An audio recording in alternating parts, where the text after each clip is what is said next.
Who is the Purple Man? This is a question that has risen since his eerie presence in the death minigames were known. 3 of the 4 death minigames features this mysterious figure. The minigame Take Cake to the Children has you taking cake to 6 children, all the while a 7th child is outside, crying. After a while, a car pulls up and from it emerges a purple figure. It is unknown what the man actually does to the child, but what is speculated is that it ends in the child's demise. Then we have the Foxy minigame, which has you playing as Foxy in Pirate's Cove. You can walk from the stage to 5 kids 3 times. On the 3rd run, you see the purple guy, smiling. When you arrive to the kids area, they are all lifeless, presumably dead. And finally, you have Save Them, which has you playing as Freddy following the puppet. Occasionally, you'll be approached by a purple guy, which you can't escape from. When he touches you, the screen turns to blue static as opposed to the usual red, and the words "you can't" appears. This causes your game to crash. Now, the elephant in the room for this theory is the popular game theory conclusion of it being the phone guy. So let's look at the evidence. It was concluded to be this culprit because for someone to have gotten away with something of this caliber, they'd have to have extensive knowledge of the layout of the pizzeria, implying that they could have been a worker or currently employed by the establishment. In Save Them, you see a change in the character. You see the purple guy with what looks like a security badge and a phone. This has been one of the crucial tipping points for people to agree with this. But let's hold the phone, because in the same breath we can pull up this theory from evidence provided, a wider view shows there are some inconsistencies. For a start, the phone guy is never hinted to be a security guard until Five Nights at Freddy's 1 and the end of Five Nights at Freddy's 2. When the place eventually opens again, I'll probably take the night shift myself. I wanted to record a message for you to help you get settled in on your first night. I actually worked in that office before you. I'm finishing up my last week now, as a matter of fact. Also, because the kids in the missing children incident were lured away, it had to have started during the open hours of the restaurant. During Save Them, there is no one else around, meaning it had to have taken place between the closing time of the pizzeria and the night shift. Possibly not long before the night shift, as only Freddy and the puppet had woken up at that point, and the office is empty. Another argument used to point suspicion to the phone guy is that he refers to others as workers and staff. The staff literally had to put Foxy back together at the end of every shift.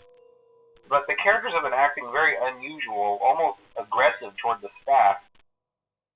This seems odd as he doesn't talk about them as equals, despite them working for the same company. But there is another language oddity which seems to be ignored on how he refers to the company.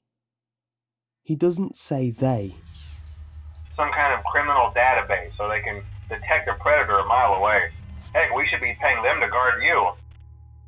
He doesn't say they should be paying you. He says we.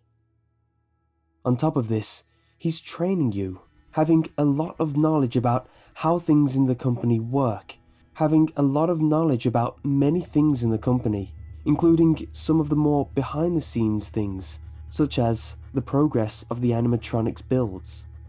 The idea at first was to repair them. They even started retrofitting them with some of the newer technology. This leads me to think the phone guy is a manager of sorts. He refers to other employees as staff and workers, and not equals, because they're not. He's their boss. The we, he says, isn't a one-off either. He says it a lot throughout the game. Those are from the previous location, and we just use them for parts now. There's been somewhat of an investigation going on. We may end up having to close for a few days, I don't know. When we get it all sorted out, we may move you to the day shift. a position just became available. We don't have a replacement for your shift yet, but we're working on it. We're going to try to contact the original restaurant owner. I think the name of the place was... Now, another note about the Save Them minigame is that it's the only minigame that can be dated. It holds both copies of each animatronics, and is the exact layout of the Five Nights at Freddy's 2 building, meaning this definitely happened in Five Nights at Freddy's 2. Also, the investigation started on day 4. There's been somewhat of an investigation going on. We may end up having to close for a few days, I don't know. The investigation which is assumed to have led to the pizzeria's closure. So, this incident happened while you were working your first week on the job. Also note that, altogether, there are not 5 kids murdered, but more, unlike what the missing children incident is recorded.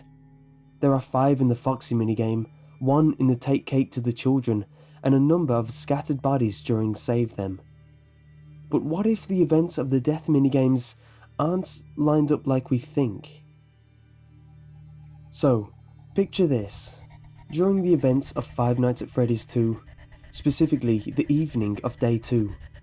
The reason it's day 2 specifically is because you hear about some rumours in the call of night 3, something you couldn't have known earlier. Oh, hey, before I go, I wanted to ease your mind about any rumors you might have heard lately. You know how these local stories come and go and seldom mean anything. So, imagine this. The pizzeria closes for the night.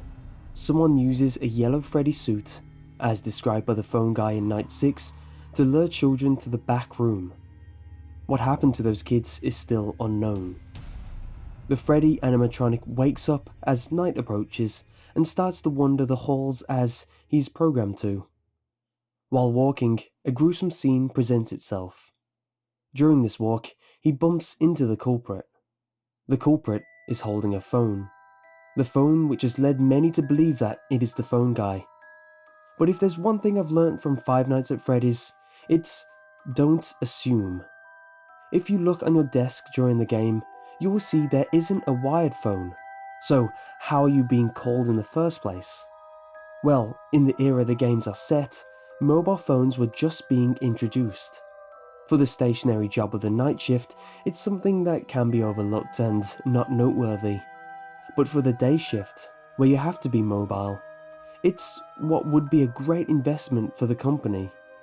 Especially for new members of staff who need to be briefed before their shifts. This leads me to stick to my guns, something I've mentioned in other theories based on other evidence given by the phone guy, that the culprit is none other than the day shift guy. The same one the phone guy mentions time and time again in varying suspicious ways. No one is allowed in or out, especially concerning any previous employees.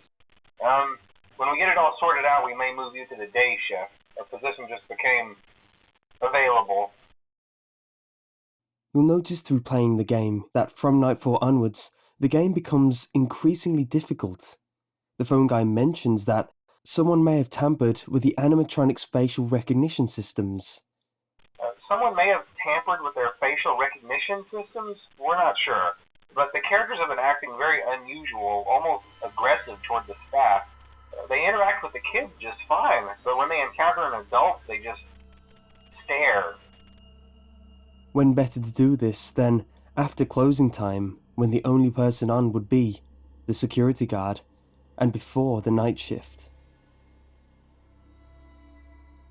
Here's how things pan out in my mind. The day shift guy sees the place is relocating and are hiring due to expansion of the company before the events of Five Nights at Freddy's 2. The purple guy takes his chance and, wouldn't you know it, gets the job.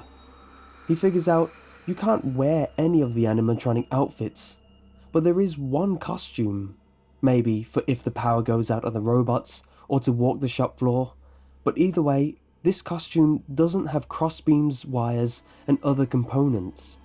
They'll probably try to forcefully stuff you inside a Freddy Fazbear suit. Now, that wouldn't be so bad if the suits themselves weren't filled with crossbeams, wires, and animatronic devices. especially around the facial area. A yellow Freddy suit. The gruesome events unfold that would go down in history as the missing children incident. As he gets out of the Freddy suit, the phone rings. The phone guy, having the meek tick box mentality he has, calls up to check up on him, wondering why he hasn't checked out yet, because, as we all know, the place gets pretty dangerous at night. The culprit answers and says he's about to leave, just got caught up with something. Just as this happened, Freddy turns the corner. This leads to a scuffle, but the culprit gets away. This leaves Freddy with 2 bloody handprints on his head. Why do I think this? Well, look at this picture. To have a neatly pressed handprint stain like that, the substance would have to be already on their hand before it was pressed down. Who else would have blood on their hand other than the culprit of the missing children incident? However, the murder during Take Cake to the Children is done during the day by someone not from the pizzeria, but rather comes from elsewhere. How is this? Well, look at where you are. It is considerably smaller than the minigame Save Them. There is also only one animatronic, the main one, Freddy Fazbear. Almost like the whole scene is in a smaller area. My thoughts? This place is before Five Nights at Freddy's 2, before the relocation. It is mentioned how the place of Five Nights at Freddy's 2 is rather bigger than the previous location. Also, the whole argument of the purple guy has to have extensive knowledge of the place to do this, I feel doesn't apply here. Because in this minigame, it doesn't happen from inside, but rather a man is in his car and sees his opportunity and takes it. The last thing to look at is the Foxy minigame. Here we see the purple man, not in uniform, smiling, as Foxy finds the remains of 5 children. The time cannot be determined. The location cannot be determined either, as there has been a Pirate's Cove in 2 known locations already. And because of this, the date cannot be determined either. Whether this happens before Five Nights at Freddy's 2, after Five Nights at Freddy's 2, before Five Nights at Freddy's 1, or after Five Nights at Freddy's 1, is unknown. Because of the 5 children, it can be assumed to be linked to the missing children incident. But as I said before, with this game, it's not wise to assume.